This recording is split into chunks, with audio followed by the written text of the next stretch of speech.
Hello and welcome back to another edition of Subversion. I know I've been on a long hiatus recently, and what I had to do was I actually had to send in the mixer here back to the factory because there was some sort of defect with it. It was a couple weeks off, and then just the last week I was far too busy to even sit down and record and edit an episode, so running a little behind here, but I just wanted to kind of talk to you guys a little bit and let you know that things are going to change just slightly here. I'm thinking about making the music segment of my podcast feed just part of a bigger picture.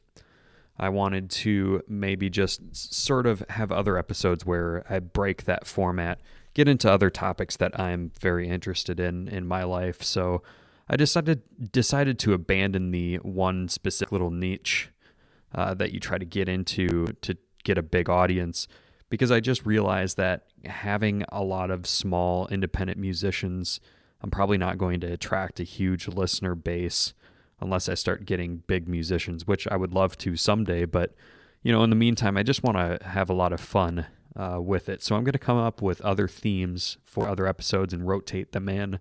Hopefully get more back into a weekly basis here. So a few things that you can expect to look out for. If you're not familiar with who I am, I have a rather specific kind of political view. I'm a libertarian, so you can expect to see things sort of in that realm of my political beliefs. But one big thing I'm rather not interested in, but it's very important to me, is foreign policy.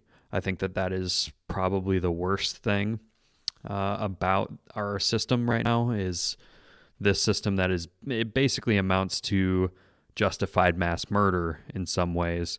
And, I'm just very critical of this sort of war state.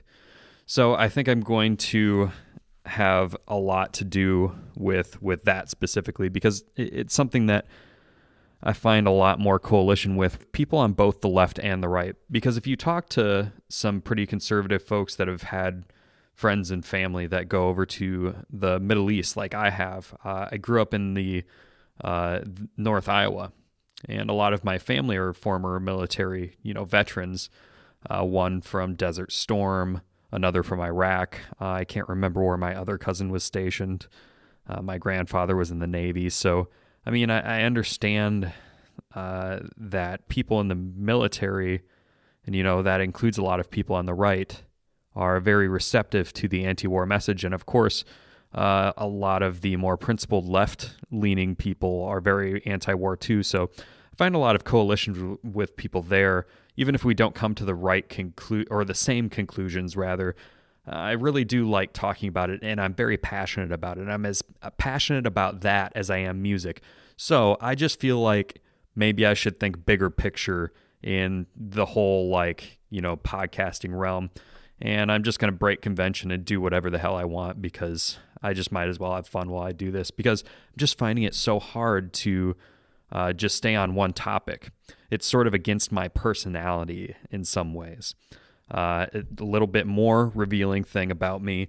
I grew up with ADD, and obviously I still kind of have it a little bit going into adulthood. So I find it really hard to stay on one subject no matter how much I love it. So yeah, just expect to see a wide variety of changes coming up as I experiment and sort of solidify some sort of, direction that I'm going.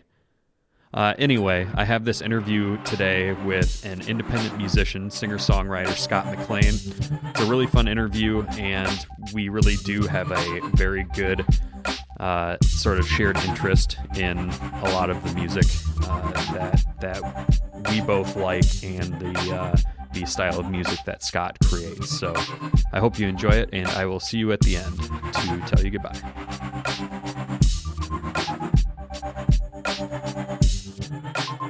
Well, my name is Scott McLain. That's one C and no E at the end. I often tell people it's John, not Shirley. And basically I've got some aspiration to kind of get back to music. I think we talked off the air a little bit about what that was, and I work in the film business and the concert industry as a production person, and am trying to sort of wind my way back to music. And it's I sort of had a crossroads at one point, and chose one path over the other. But in the meantime, I've written quite a few songs. So the musical project I'm trying to get to is I've got all these songs, that I've written. I've written over 400 songs, and I'd say probably 30 or 40 of them are, pretty good, and ones that I have played for people over the years, and have sort of consensus. These are good songs, and but have never really been truly properly recorded or mixed or anything. And stylistically, I'm not completely happy with what I have. So as far as recorded stuff, as far as recorded stuff, sure. And so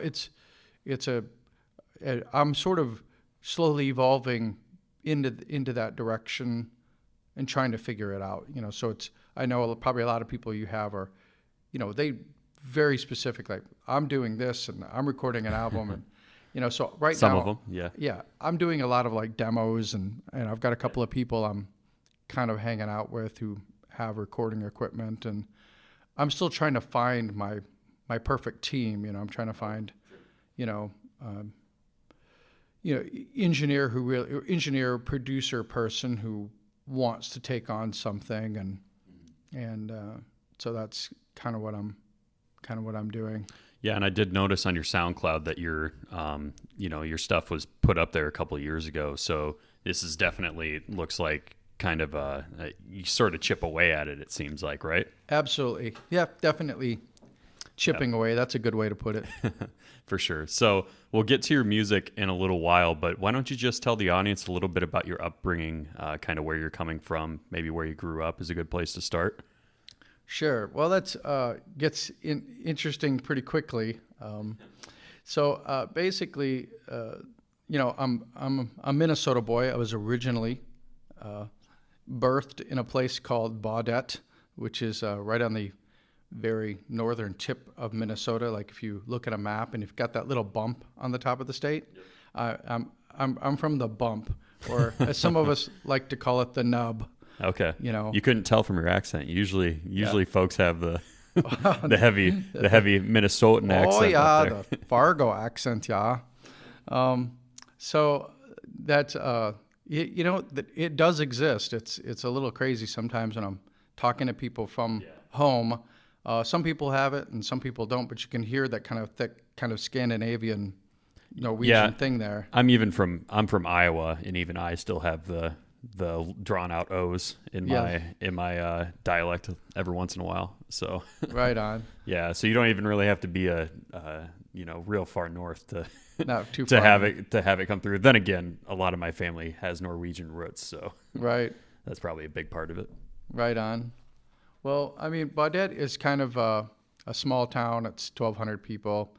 We've got I think there's like a 2,800 pound concrete fish, parked at the bridge there. It's called Willie the Walleye, and it's really a tourist destination for fishing people. Yeah. And we have Lake of the Woods there, and people are a lot of people are familiar with Lake of the Woods. I'm a fisherman, so Gotcha. I'm familiar.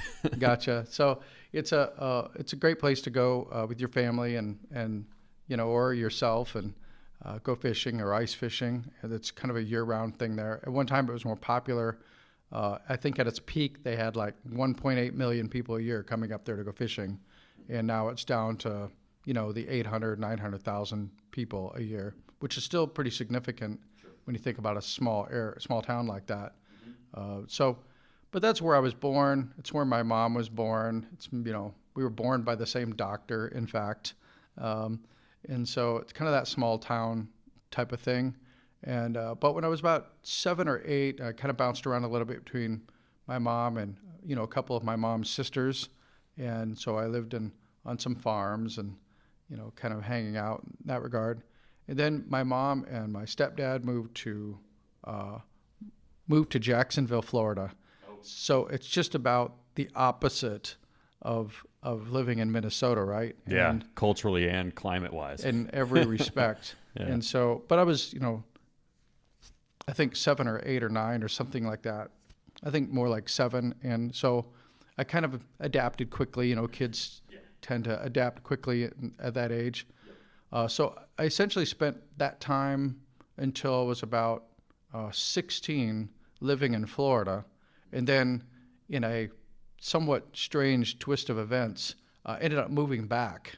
They have a pharmaceuticals company with a manufacturing plant in Baudette, of all places. And my mom is a engineer, and she actually got a job at that place because she wanted to move back, and be near family and those types of things. And so that's what we ended up doing. And it was a strange trip for me because when we moved there, I had long hair and a Southern accent, and I was not well received, to be honest. And so, and it was again, that was a culture shock, which is weird because I'm moving back to my hometown, and there's people there that I actually, when I was a kid, kind of grew up with, but I was a complete stranger to them, and I was a stranger to the culture and to, I had never played hockey. I'm physically perfectly built for hockey, but I never played it, So I actually regret that. I wish I had gotten to play hockey. But then, as time went on, I went to college in Thief River Falls for a year, went to college in Hutchinson, Minnesota for audio engineering for a year. Really? They have a school over there that specializes in that? They had a audio engineering school. I think it's still there. And the year that I was there, the very last year of the old school analog recording program. Interesting. And literally at the end of the last day of the school, they were ripping out all the old, Otari 8-track tape decks and installing digital stuff. Yeah. So those of us that were in the program were like, well, what did we just do this for? But I pretty much never did my schoolwork. I was always just writing songs and recording and trying to, advance that in some fashion. And so, but, I also went to school here in St. Paul, what is now called the University of Northwestern, and so I went to 3 different colleges for 3 different things and never finished. So I have no college degree. So I ended up, kind of at a bit of a wasteland for a while because I didn't really know what to do with my life. And I didn't really know who I was as a person. I kind of bounced around a lot and didn't really fixate on a thing. I didn't start playing guitar till I was 23. Okay. Didn't write my first song really till I was about 25.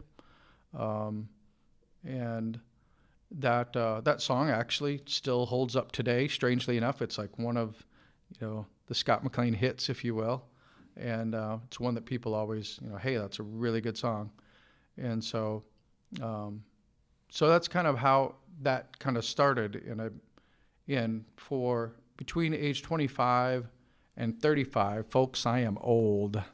I'm in my 40s, but oh, that's not old. Right. It's old enough. So, but between age 25 and 35, I'd say I wrote a song or 2 a week. Oh, wow. Every week, at least. And I built up a catalog I've written somewhere north of 400 songs. I counted it up at one point, and I just never focused on getting things recorded and go through the pain of like trying to really get it together. I had a band at one point. We were going to kind of go that direction. It was a band called Dark Roads, and it was a drummer named Chris Orcutt and a guitar player named Tom Harris, and then a revolving door of bass players, which was always our Achilles heel. And we were together for about a year and a half, and got pretty tight and started doing shows around. Did some festivals, local festivals. We played the Entry, and we played the Fine Line, and did all that kind of normal Minneapolis stuff. Sure. But kind of in the interceding period, really, I had ended up starting doing production work at concerts is where it started. I did a lot of like little concerts and little venues and stuff like that, and not really truly participating. And then I got in this kind of the same year, I got involved with the Stagehands Union, which is the local 13 stagehands union. So, for instance, when you're on the stagehands list, they call you and they say, there's a gig at the Xcel Energy Center, load-in is at 7 a.m., load-out's at 10 p.m. Will you take it? And you go, yes. And they pretty much don't bother telling you who the artist is unless you ask, or they might say, hey, it's the Stones or it's whatever. Yeah. And then you go work the job, and it's a union thing. And so you do a lot of pushing boxes around and stuff. But the other thing I did is I also worked for the promoters. And so like I would, the people actually putting up the money for the gig, and I would be what's called a runner, which is basically in the concert world, a production assistant. And you're getting coffee, you're running errands, you're picking people up from the airport, that kind of thing. And this is back in the day before like Live Nation, AEG sort of took over the world, because the business has changed radically since those times. I'm sure, yeah. And so there were individuals who actually had banking relationships who put up the money for concerts, and they took the risk of, we're going to sell enough tickets to not only cover our cost, but to make a profit. Right. Okay, so something a lot of people don't realize is that bands get a guarantee. They say, U2, for instance, will get like I don't know what they're getting now, but at that time they were getting about $500,000 a show. Okay, that's just for the band. Right. Then there's all the associated costs of putting the show together. Yep. And so it might add up to a couple $1 million. Yeah. So the promoter has to put up that couple $1 million and hope that they sell enough tickets to overcome that couple $1 million so that he can make a profit. Right. And those are the people that I would work for sometimes, and so I did that for a while.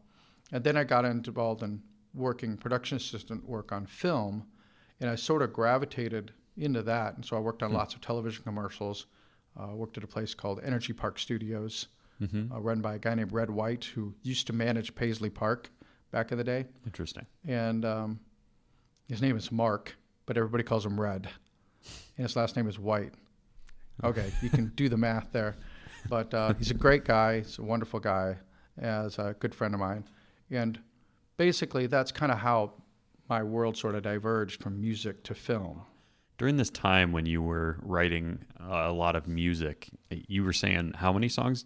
2 songs a week, roughly, you think? Roughly 2 songs a week when you average it out, sure. For a lot of artists, it's pretty hard to even, gather up the emotional and intellectual capital to write a song, right? So I'm kind of curious, were you going through a lot during that part of your life where it gave you a lot of inspiration, either negative or positive, or was it just for no reason in particular? I would say it's maybe a little bit of both of those, with the added bit that I'm a big believer that that the music is kind of already out there.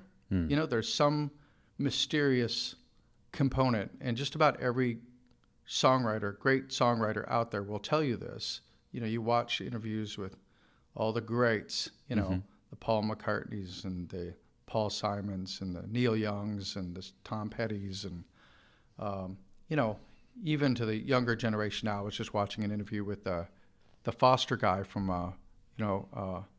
the Foster the People group. Oh, okay. Who I love. Yep. And he was even saying something alluding to this, is that it's sort of out there, and you kind of almost channel it in a way. It's like, if you're listening, the thing will come to you.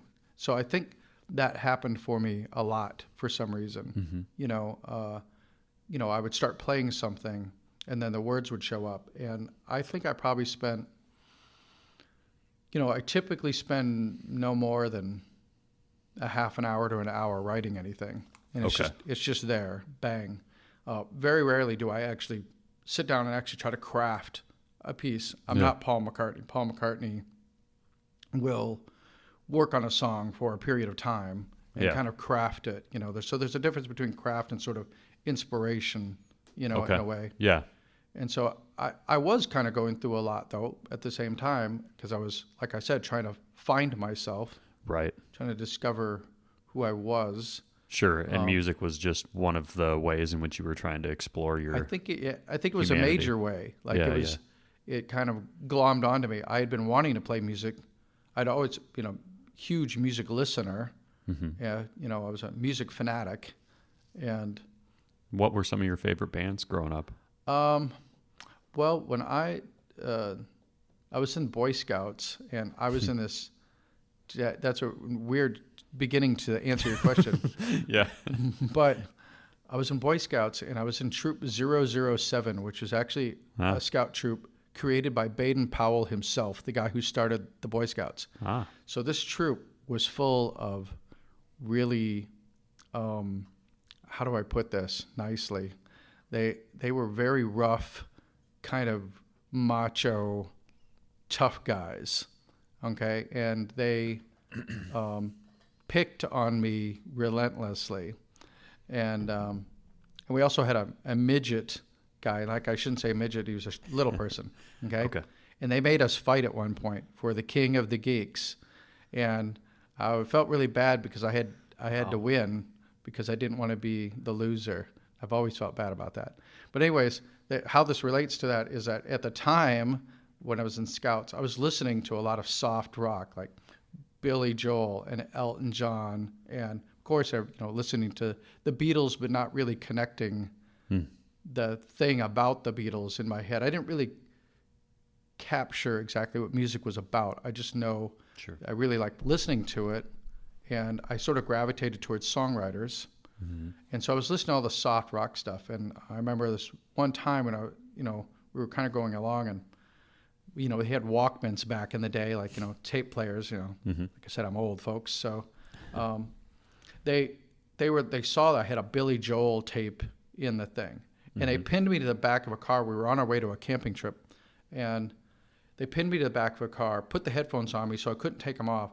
And they put Def Leppard's, Pyromania in the cassette.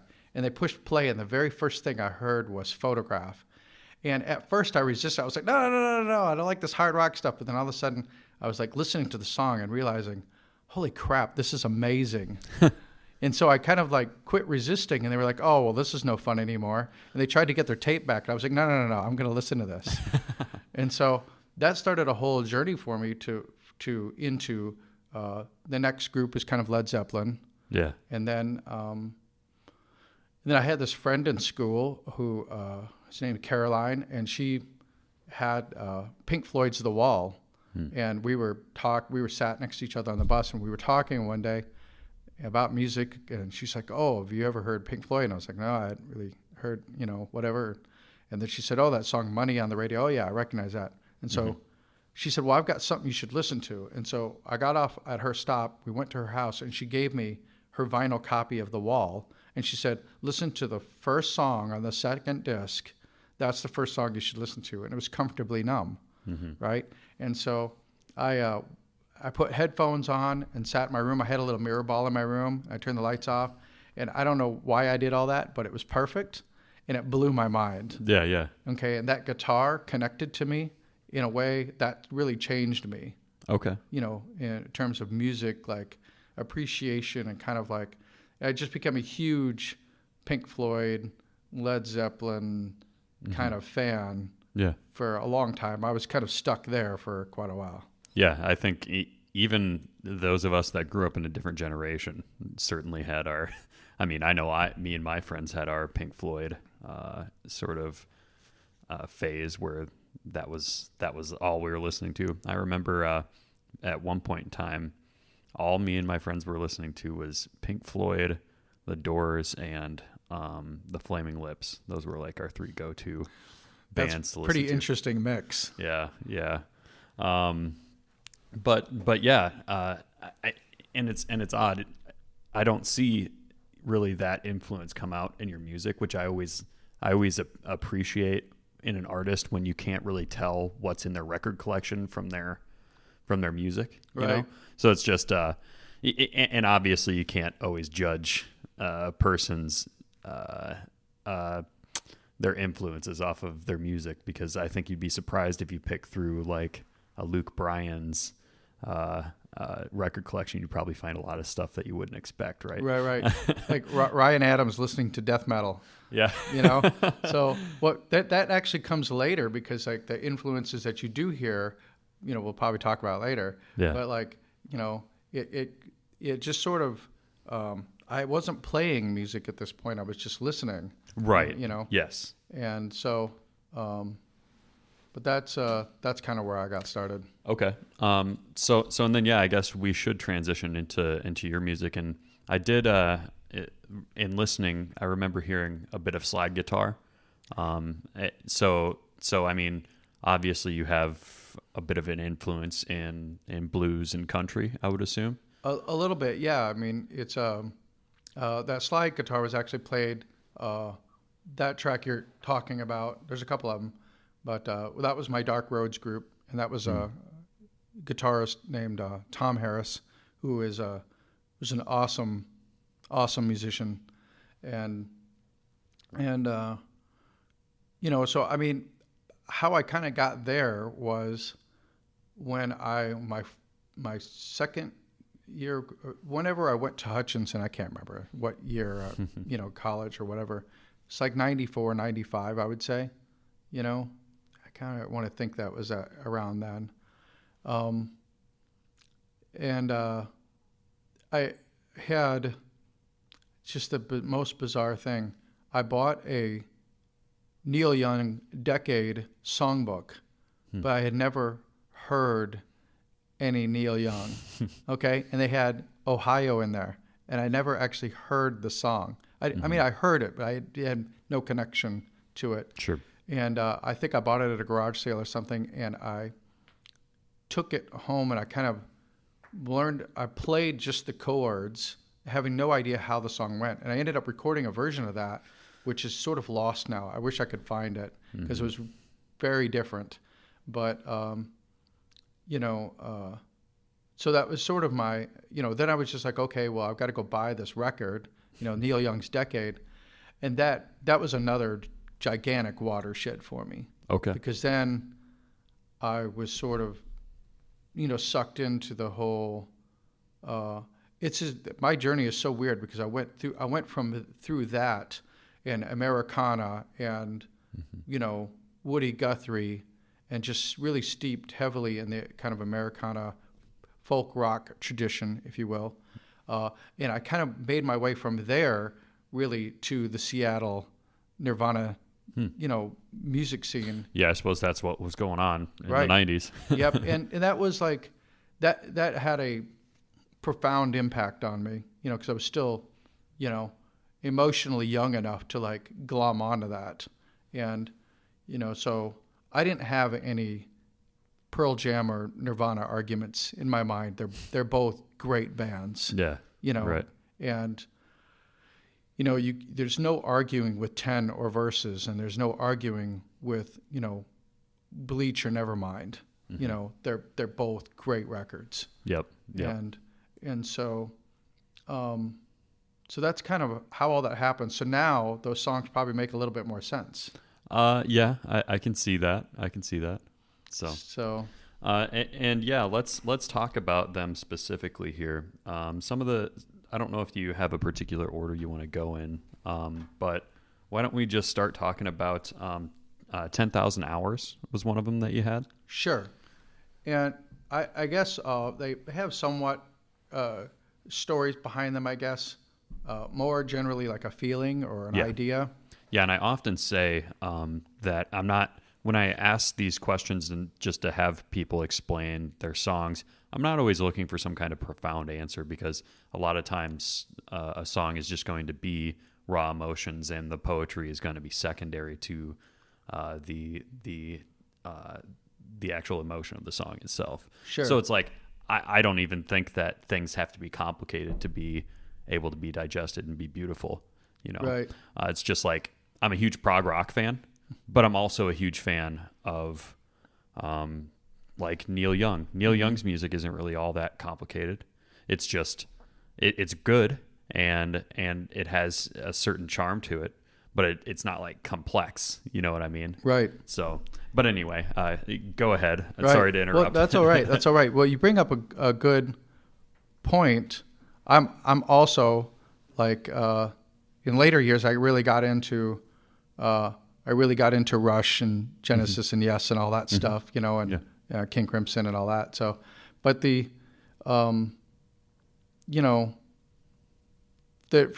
I am a big fan of the poetry of the writing process. It's something I always did when I was in high school. I would write short stories and poetry, and my mom always thought I was going to be a writer. And I was constantly reading Stephen King books, and so she thought I was going to end up writing, horror novels or something. But I fooled you. But basically, 10,000 hours is, that saying. It's like in order to get good at something, you got to spend about 10,000 hours. And so that song is really not to be too explanatory, but I guess there it is. It's about relationships.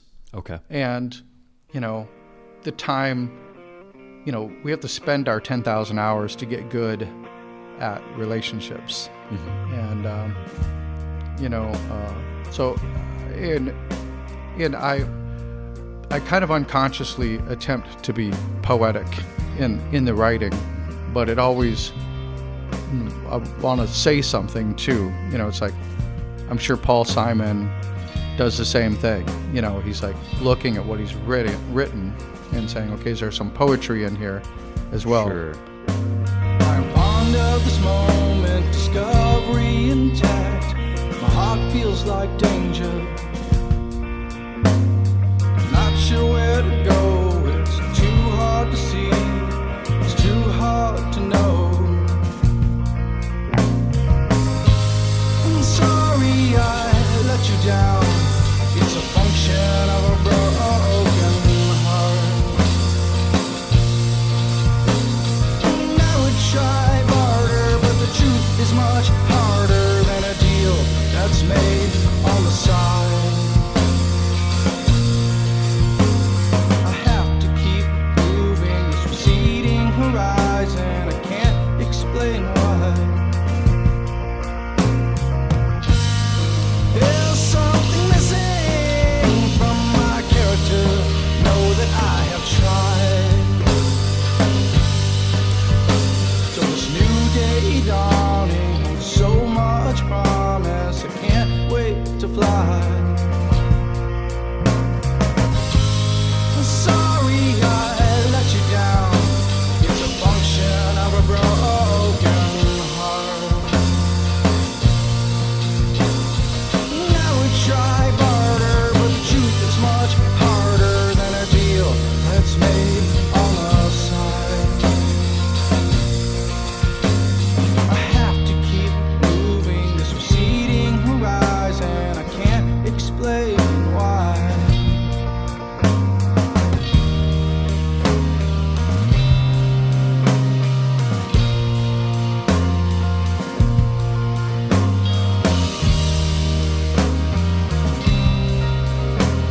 I can't explain why.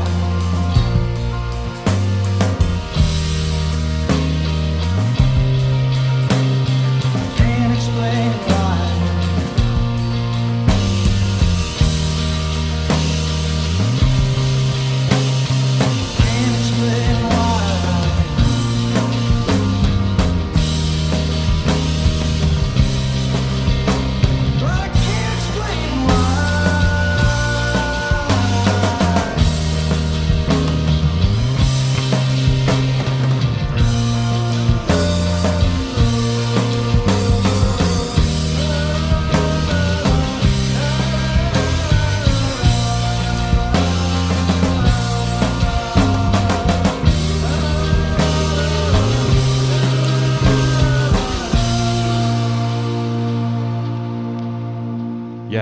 I've noticed that even with things that I do myself, it's just kind of like like things will pour out, and then you got to kind of look at it after the fact to extract something from it, like you're kind of speculating exactly what you meant and if there were hidden meanings behind your words.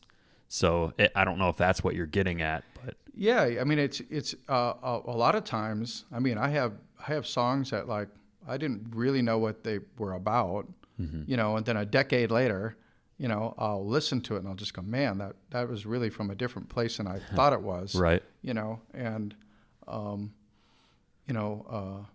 so I don't know. I'll say this over and over and over. It's like for me, you know, the gift is kind of a thing. And like I said, I kind of feel like it's kind of already out there. And if you're listening, you'll grab a hold of it. And that's a really sort of mealy, overly spiritual way to look at it. But, you know, because there is craft and you can work at it, you know, so there's some odd magic involved in all that. But, you know, I don't really take a whole lot of credit when I write something good. Okay. You know, because it's kind of like, I don't know where that came from. Yeah. You know, I didn't purpose to write, you know, something good or powerful or meaningful or poetic, or it just kind of happened. Yeah. You know, so with the advent of a little bit of distance, I'm just as much of an appreciator as anybody else. Right. You know, and so it's just kind of like, and I don't want to ever get into a space of, you know, not meaning to call him out publicly on this, but I'm going to. But I absolutely love and adore Ryan Adams' work. But he went through a phase of kind of feeling he's kind of self-important about his work sometimes. Yes. You know, and artists get that way. Yep. You know, and so I strive to never be like that. Okay. You know, Sure. I look at that and I say, that's not the way to be, because the art itself, it's like what Bono says, is like we have a very high opinion of the art and a kind of a very low opinion of the artist. Yeah. You know, and that's kind of what I. Yeah, and I've heard this time and time again from artists. It's like they describe it as you're just a vessel to the creative process. Like you're sort of an outside observer in a way. When you're really in that trance, when something that touches you comes out, you know, in a creative way. So yeah, I definitely see this trend, and it's like even these self-important artists, you know, you have to imagine that at some point they have to be able to get into that and let go of their own ego to make something good. And you can tell when an artist gets to a point where they're so self-important that they can't even get into that anymore, and their music just kind of becomes I don't know, I don't want to call it like commercial, but where it becomes not what they set out to make, you know what I mean? Right. Yeah. Like it becomes superficial, and you don't feel the same about their music as it used to be. And just to relate it back to like Pink Floyd, for example, I think that one of their albums in the 80s definitely lacked that emotion and that spark just wasn't there anymore. You're talking about Momentary Lapse. Of course I am. You know what's up. Yep. So and I always dog on Pink Floyd for that. I've got like one friend that whenever I bring that up, he always is like, "Oh man, that album was good. I don't know what you're talking about," because he just loves everything. It's got some real weakness in it, but hey, you know what? You know the one song on there that has no lyrics on it, Terminal Frost. Okay, I'm not familiar. It's pure Floyd. Okay. Because it's just the three guys and David playing guitar. Yeah. You know what I mean?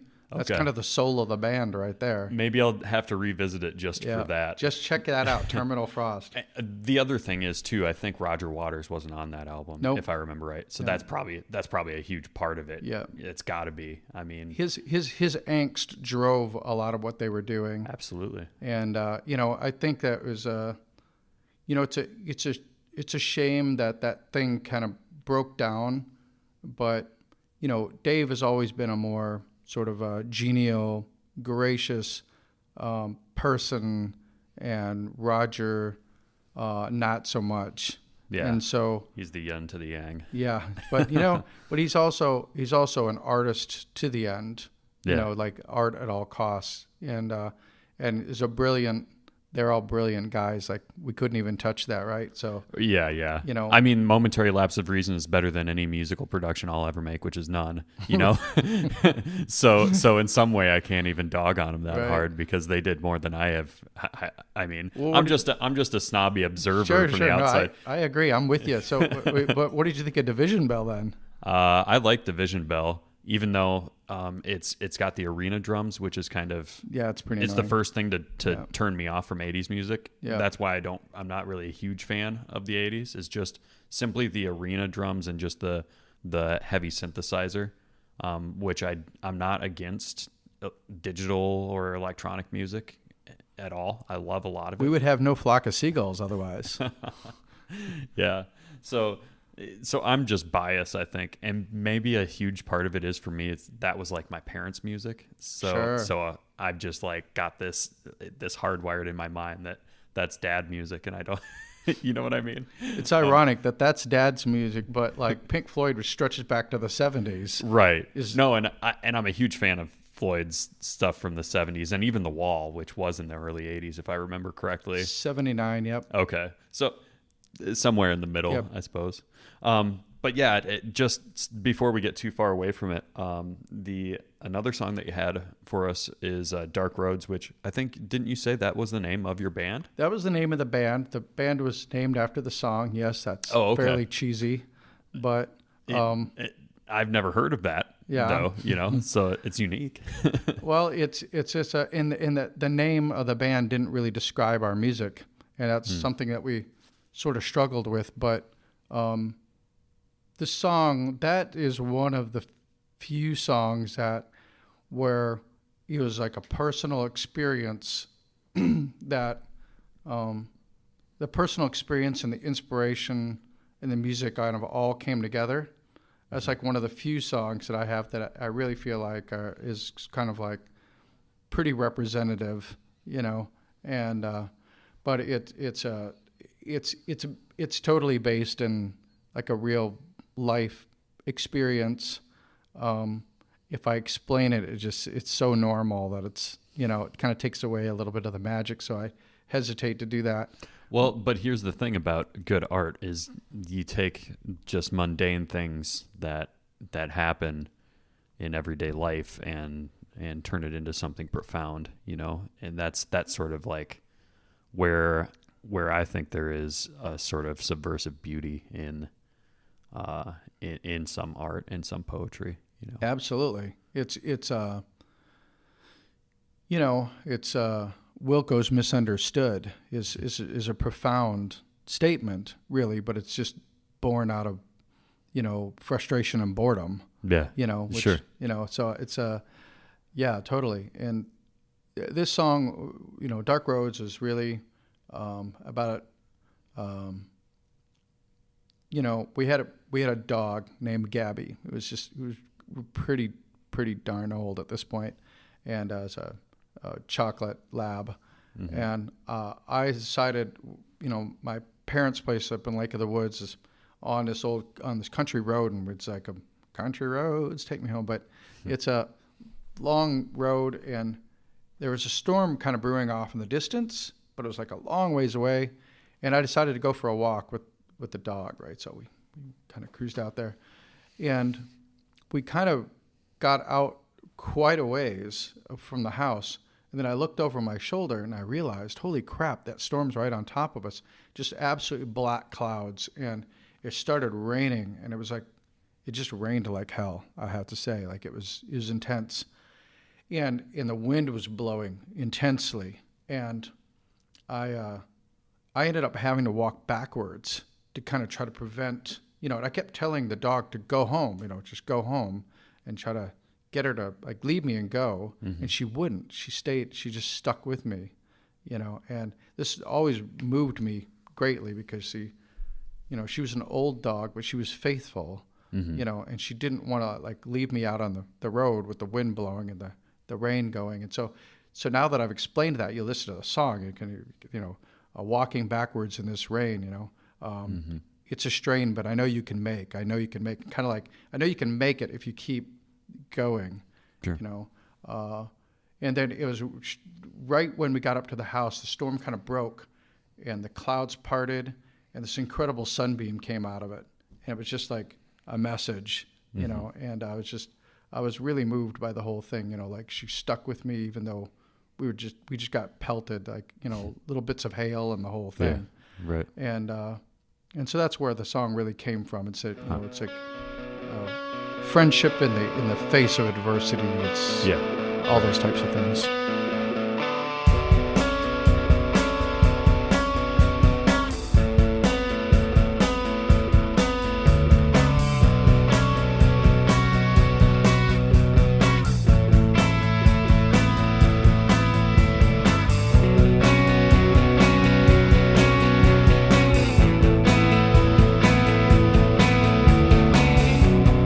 Running backwards in this rain, it's a strange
dog is something that you can't. It's like a love that it's a different kind of love, right? Sure, absolutely. So there's a communication that you have to have with a dog that you couldn't have with, it has to be purely through body language and Right. but there's something so human about the relationship with a dog in some ways, other than not being able to communicate with them, I guess. Sure. So yeah, that's beautiful. And then the last song is Cheney? No, Cheyenne. Cheyenne. Yeah. Oh God. I I knew I was gonna. I I knew it. was looking at your face and thinking, oh boy, here it comes. I should get him before he gets there, but I just let you go. I guess I've heard Cheyenne, but I've never actually seen it spelled out. So Right, it's just well, one of those words. There you go. It's a Native American name actually, and but it that actually comes out of my movie buffness, if you will, and I guess there's a Sergio Leone film called Once Upon a Time in the West, which I fell in love with through the soundtrack. Actually, I actually stumbled into the soundtrack and never seen the movie, but I listened to the soundtrack over and over and over, and I had this idea in my mind of what the movie was going to be, and then when I watched the movie, it was totally different, but it's to me just one of the very great westerns. It's kind of a profound statement about love and friendship, and and about corporate greed, and it's just a great film. And I think it's not as popular as the Good, the Bad, and the Ugly, but I think a better film. And so it was a throwaway film for him. He wanted to make a movie called Once Upon a Time in America, which is about mobsters, which I think is not really that great of a film for various reasons. But so they wrote it quickly and they made it as quickly as they could. But there's something so pure about it that I just kind of gravitated towards the characters. And one of the characters in the film is a guy named Cheyenne. And in the beginning, he's a bad guy, but towards the end, he's like the bad guy with a heart, and he realizes, he ends up doing the right thing at the end, and he pays for it. And so I was fixated on this idea of that for some reason, and about the human condition, and about what it means to be flawed and human, and sort of seeking the greater good, if you will, and that's kind of where that came from. So when you listen to it, I'll give you some direction.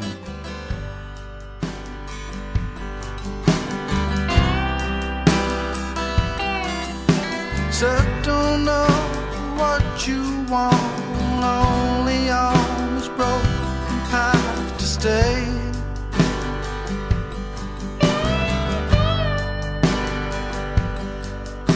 Fingers crumble, voices fall, spirits crush, daylight in its face.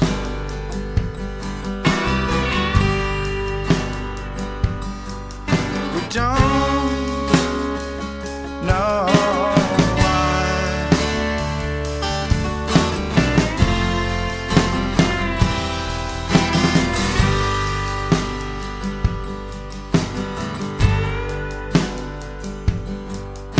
Hearts are hungry for control. Man whose value death extols, reaching high, the inner call, and hope is lost, hope is all today.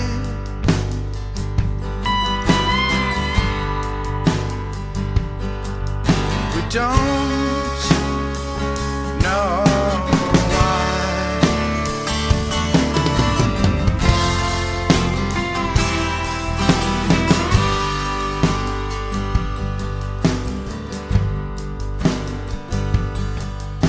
Lovers stifle truer words, broken wings are closer and follow distance into the curve tonight.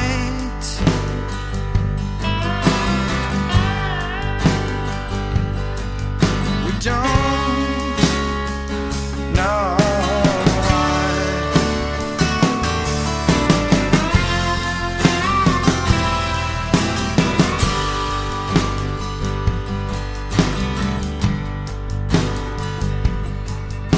There will come a time of day in parables will no longer say, in our Father's arms will pray, love will never walk away again.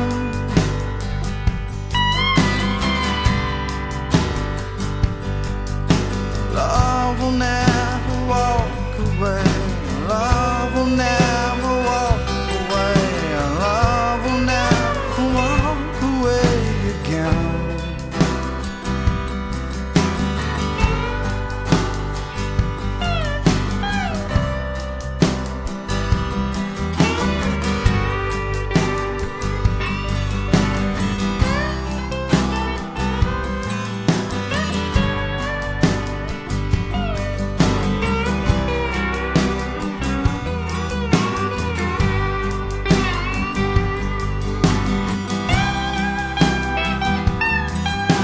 Love will never walk away. Love will never walk away. Love will never walk away again.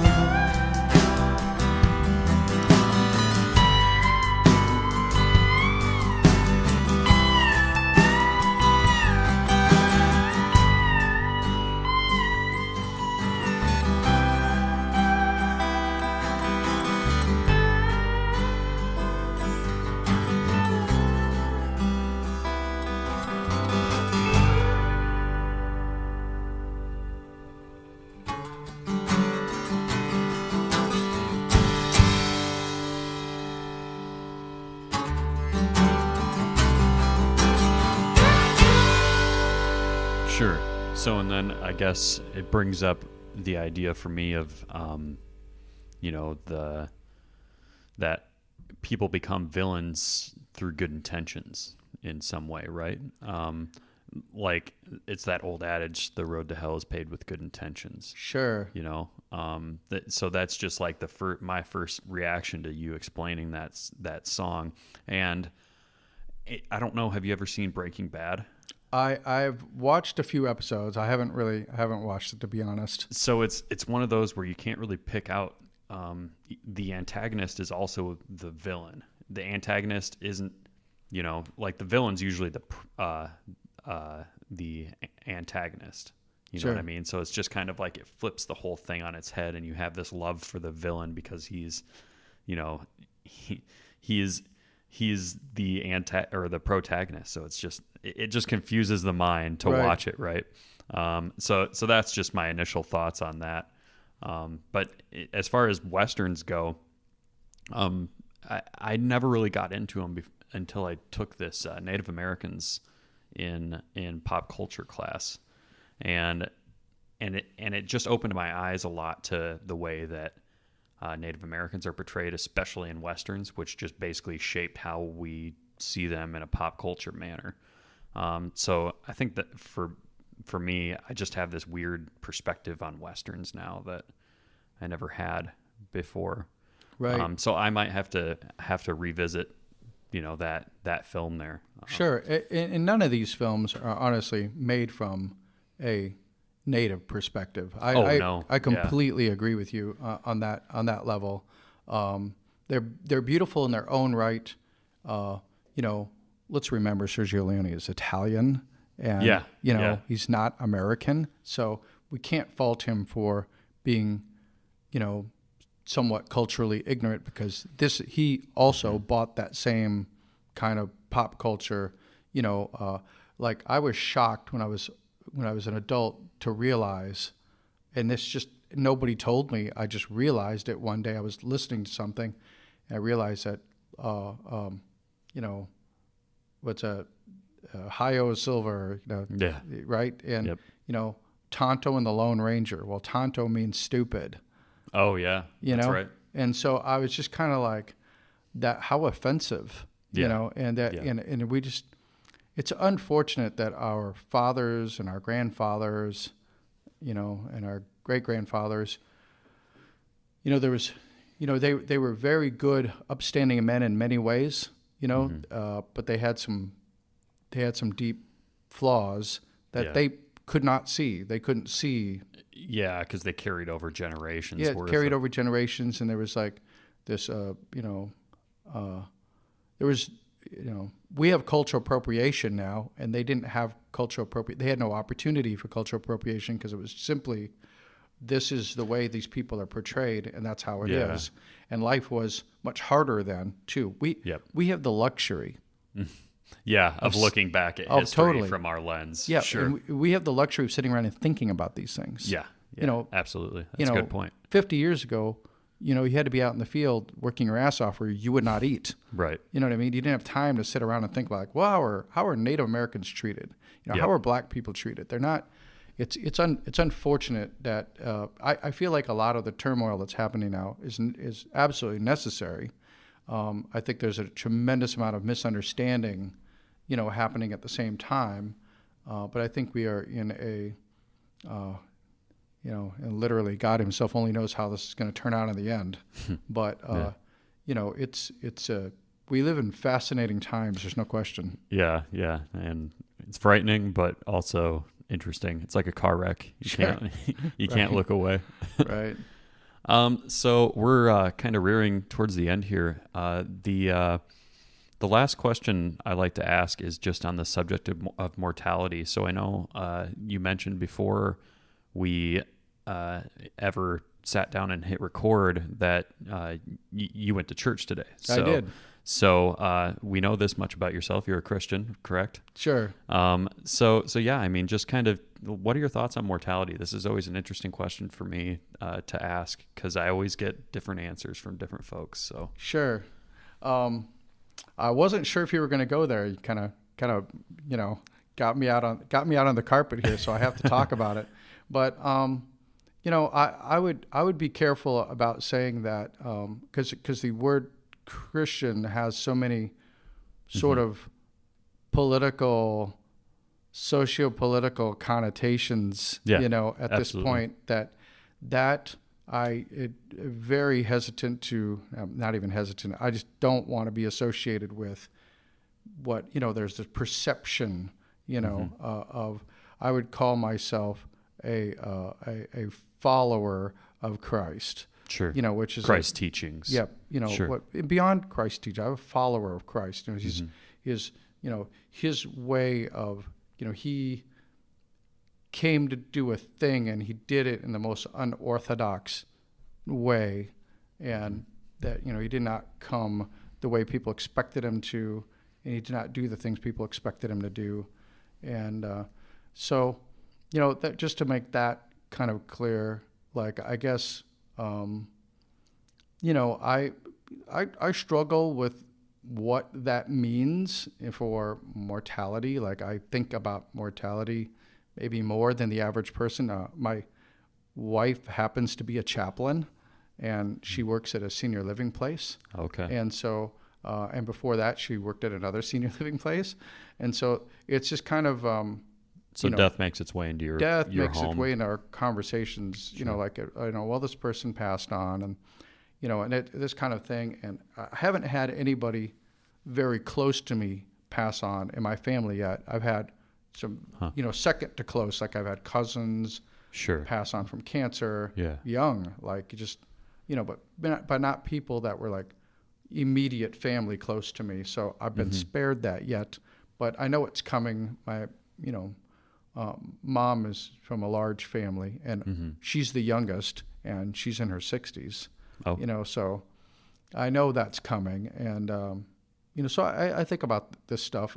You know, I of course, because of, you know, I don't want to shirk it or run away from it. I believe because of my faith that there is something beyond this, and I think that when we get away from the noise of people, and, you know, if we, you know, drive out in the country and, you know, park out on a rock in Duluth one night at the park there, overlooking the lake, and ignore the fact that the world exists, and just think about like all of this coming into existence just purely by random happenstance is extraordinarily difficult for me to swallow. Yeah. And so, I think it takes more faith to believe that than to believe that there's something behind it. So, and people will argue with that, and I'll get blasted for that. And I do tend to keep my faith sort of journey out of my professional business thing because I'm a filmmaker. Yeah. And, there's, like I said, there's so many connotations that come with that. It, must mean that I'm a hateful, terrible person who just runs around judging people all the time. And that's pretty much the opposite of what even the intent is. But this angst has reared its head in so many people's lives. Yeah. People can't. It's very difficult for somebody to lay down an argument and say, "I don't want to fight. I just want to love you." Yeah. And that is really hard for people to do. People of good conscience to do.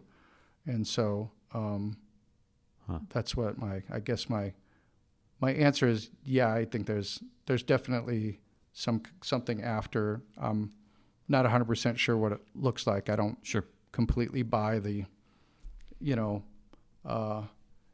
maybe they're streets of gold and maybe I'll be sweeping them. I have no idea.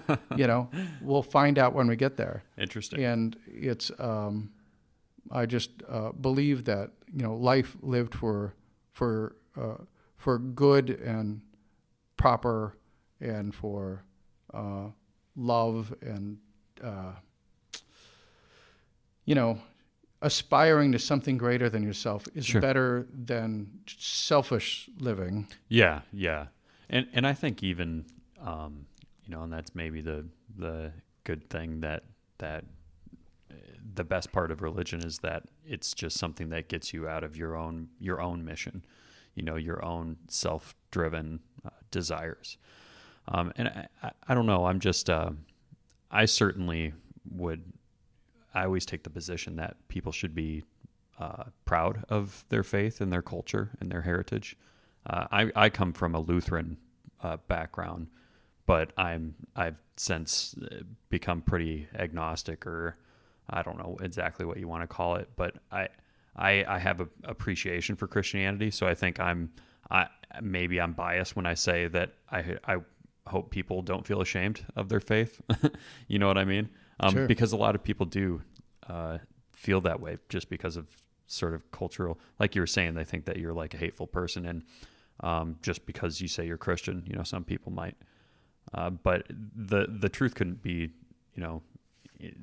it's the truth for me that Christian communities are usually pretty loving and accepting, and only the loudest ones get heard sometimes. You know what I mean? It is the same on both sides. Yeah. Both sides. Right. Yeah. You know what I mean? It's just because I consider myself maybe more of an atheist or a materialist, but I'm not like one of the militant people that are going to just say that just because you're a Christian that you're a certain way. Sure. You know what I mean? Like, so there are people who give that word atheist and turn it into a pejorative, in my opinion, to some folks. So it takes, and I understand, like, I just kind of avoid the subject usually, in a professional setting too. I don't, I don't blame you at all. But yeah, I think we'll wrap there. I really appreciate you coming on. I like the music that you're doing, and yeah, we'll have to stay in touch, and I hope to see you in a band and see this whole music thing go well for you. So. Right on. I appreciate that. And when we get things to a point, maybe we'll reconnect, and I'll say, hey, sure. I've recorded an album, and here it is. Sure. Absolutely. No problem. So yeah, any plugs that you'd like to make anywhere that people could possibly find you? Well, I have a SoundCloud, but they're all really demos. So I guess it's Scott-Patrick-McLain, McLain. But beyond that, I don't really not at the moment. Okay. All my film stuff, but we didn't come here to talk about that. So, but I really appreciate the time. This is pretty interesting. Yep, sure. All right, thanks for being part of Subversion. You bet. I'd like to tell you a story, guys. So I just recorded that intro and listened to it and edited that and realized that the problem that I had sent my mixer in for is actually like 2 times worse now. There's all this audio that's just all chopped up, and it's like there's not a gap of silence or anything, it's just gone. And the company that it's PreSonus, I'm calling them out. They got a shitty product, or at least I just got a bad one or something. I don't know. But anyway, the problem's even worse, and I'm just expecting it to be like pulling teeth to get them to, do anything about it. So I got to figure something else out for that. So in the meantime, sorry about any audio shittiness that I'll be having for that. If you have any recommendations on good digital mixers, that would be dope if you could inform me. But this is all suffice to say that this is a first world problem. There are people out there with third world problems, and I would like to tell you a little bit about this sort of project that we have going on. I work with this Facebook group called Walk the Walk, and it's a collective of podcasts that sort of gather resources to fund certain charity projects. And right now there's something going on in relation to getting kids supplies going back to school in a lot of places in Africa.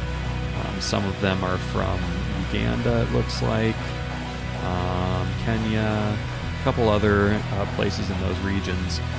So I'm going to fund one of these projects. I will put a link up where you can find this exact post that would refer to this at subversionwebcast.com/McLain, and it will also be just in the podcatcher's show notes, so you can find it there. Help me. Some of these are really not that expensive either. I mean, this one's only $20. That one's $36. That one's got $36 left. This one's only $30. So, yeah, your dollars really do go a long way. So, $20 can get these kids like all their new school clothes and supplies that they need, which, you can't even get a pair of shoes, a nice pair of shoes for kids for $20 really in America. So it's like, yeah, this kind of money can go a long way. So please, I would appreciate it if you would go and donate and support those kids.